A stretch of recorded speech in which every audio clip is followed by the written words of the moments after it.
সুপ্রভাত, আবার চলে এলাম সকলের সামনে আমাদের রান্নাঘরে। আজকে আমি তৈরি করে দেখাবো আলুর পরোটা।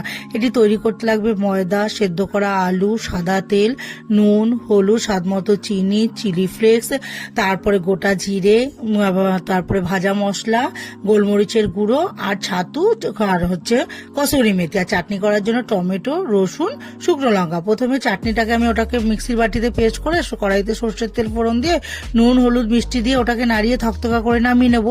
তারপরে কড়াইতে সাদা তেল ফোড়ন দিয়ে নিয়ে এবার সেদ্ধ করা জিরে ফোড়ন দিয়ে সেদ্ধ করা আলুটা দেবো। নুন, হলুদ, চিনি, চিলি ফ্লেক্স, গোলমরিচের গুঁড়ো, ভাজা মশলা, চাট মশলা দিয়ে নাড়িয়ে চাড়িয়ে ছাতু আর কসুরি মেথিটা দিয়ে আর বাইন্ড করার জন্য ছাতুটাকে দিয়ে নামিয়ে নেবো। এবার পুরটা ঠান্ডা হলে, আর ময়দাটা তো ময়ম দিয়ে মেখে রেখেছি, এবার ওটার ভেতরে পুর ঢুকিয়ে বেলে ভেজে নেব। তাহলেই তৈরি হয়ে যাবে আমার আলুর পরোটা।